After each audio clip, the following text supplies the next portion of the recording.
আসসালামু আলাইকুম, সবাইকে স্বাগত জিকে হাব চ্যানেলের পক্ষ থেকে।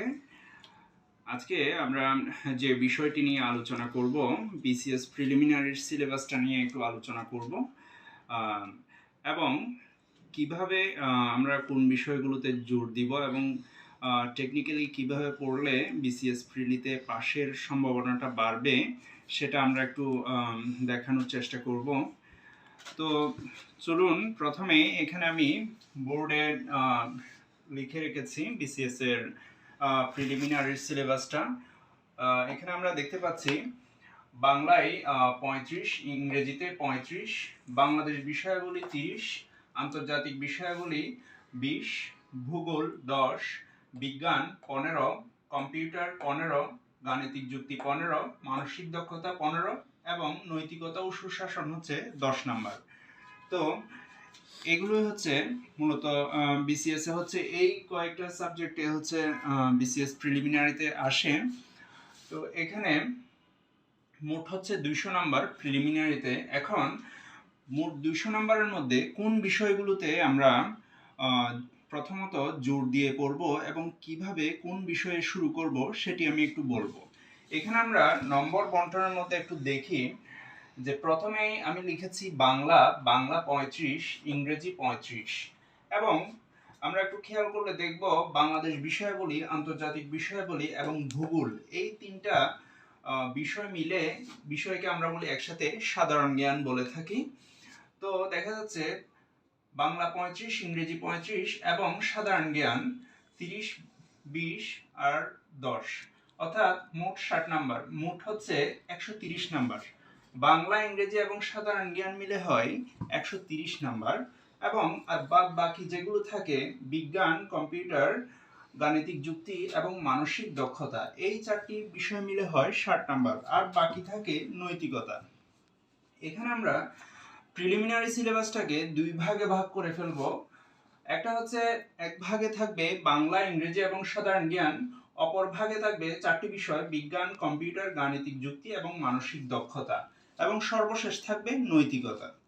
তো প্রথমে আমরা যে তিনটা বিষয়ে জোর দিব সেটা হলো বাংলা, ইংরেজি এবং সাধারণ জ্ঞানের উপর। অর্থাৎ এই তিনটা বিষয় মিলে আমরা দেখতে পাচ্ছি প্রায় সিংহভাগ নাম্বার 130 নাম্বার রয়েছে এই তিনটা বিষয়ের মধ্যে।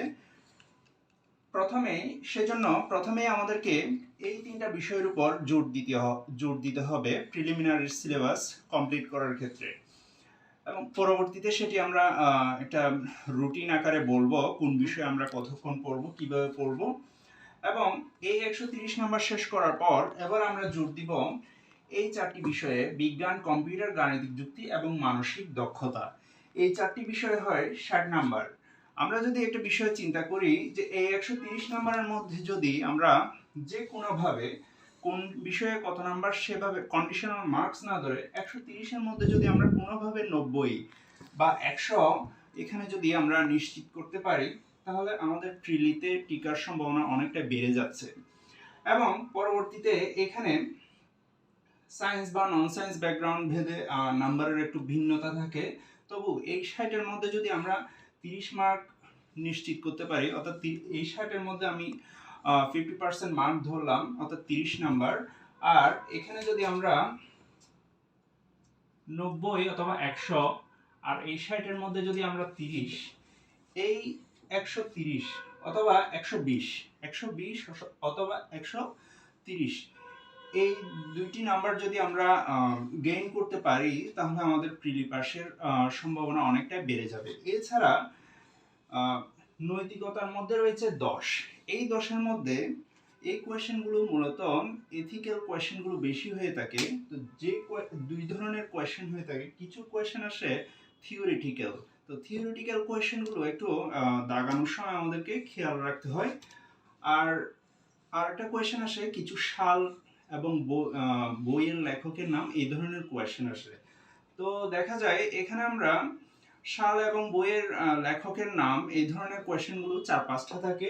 এখান থেকে যদি আমরা 3 বা 4 গেইন করতে পারি তাহলে দেখা যায় আমরা একটা খুব সুন্দর প্রিলির মার্ক পেয়ে যাচ্ছি। হতে পারে সেটা 120, 125 এরকম আমরা একটা মার্ক পেয়ে যাচ্ছি। যেখানে যে কোনো ধরনের প্রশ্নই হোক না কেন বা কাটমার্ক যতই থাকুক না কেন, আমরা একটা সেফ জোনে চলে যাব এক্ষেত্রে বিসিএস প্রিলিমিনারির ক্ষেত্রে। তো আশা করি সবাই বুঝতে পেরেছেন বিসিএস প্রিলিমিনারির সিলেবাসটাকে কিভাবে ভাগ করে পড়লে কোন বিষয়ে আমরা প্রথমে জোর দিয়ে পড়লে এবং টেকনিক্যালি যদি আমরা এভাবে আগাই তাহলে আমরা আমাদের প্রিলি পাশের প্রিলিতে টিকার সম্ভাবনাটা অনেকটা বেড়ে যাবে। তো এই হলো আজকের টিউটোরিয়াল। আশা করি সবাই সিলেবাসটা বুঝতে পেরেছেন এবং সিলেবাসটা আমরা কিভাবে দুই ভাগে বিভক্ত করেছি এবং কোন বিষয়ে জোর দিয়েছি সেটা আশা করি সবাই বুঝতে পেরেছেন।